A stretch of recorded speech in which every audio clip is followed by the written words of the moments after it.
It's 2:17 in the morning, and your name is glowing on my screen again.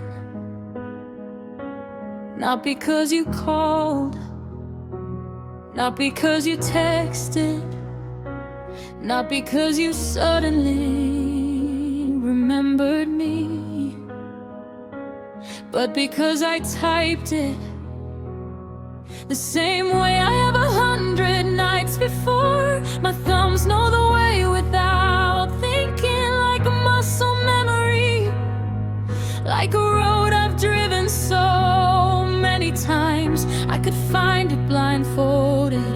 And maybe that's the problem. Maybe some habits survive longer than love does. Maybe some people leave, but there's space inside your life doesn't. I stare at the blinking cursor, waiting for words that already exist.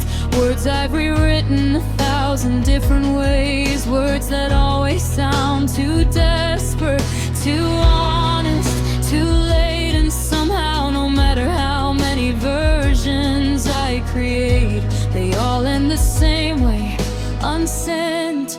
The last text I never sent still lives inside my head.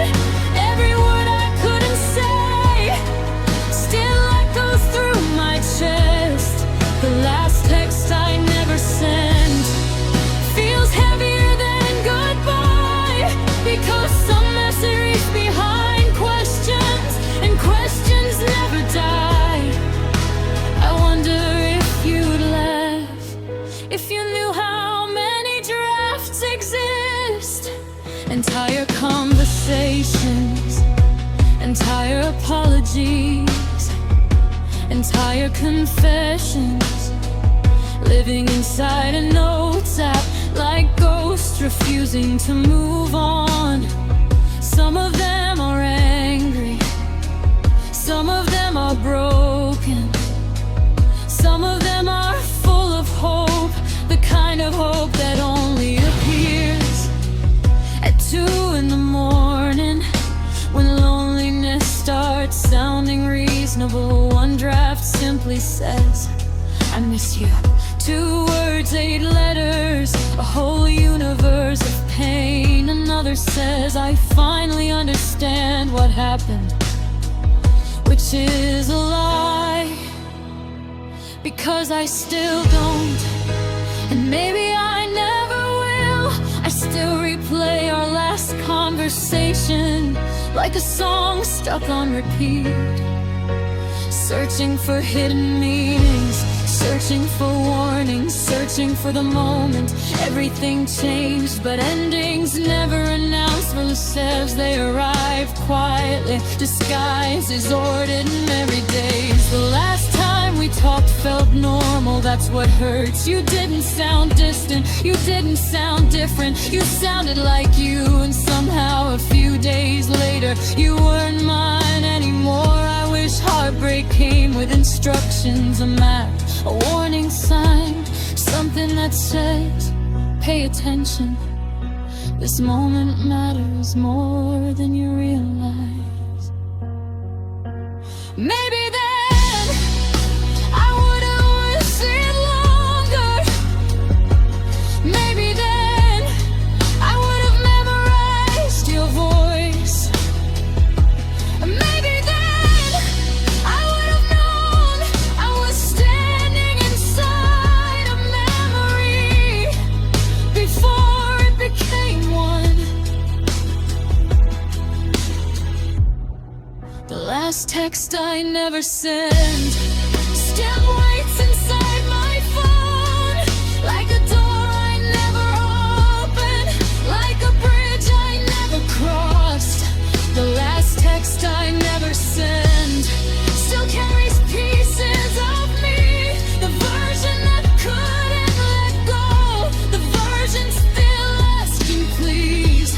I remember the first week after you left, how every notification made my heart race, how every vibration felt important, who every unknown number made me imagine impossible things. I became addicted to hope. Even when hope stopped making sense, I convinced myself you were just busy, confused, overwhelmed, anything except gone. Because gone felt permanent, and permanent felt unbearable. The strange thing about missing someone is how creative the mind becomes. Every song becomes a sign, every dream becomes a possibility, every coincidence becomes a reason to believe the story isn't over, even when it clearly is. I wrote the text a month after you left, the first real one, the serious one, the dangerous one, the one where I finally told the truth.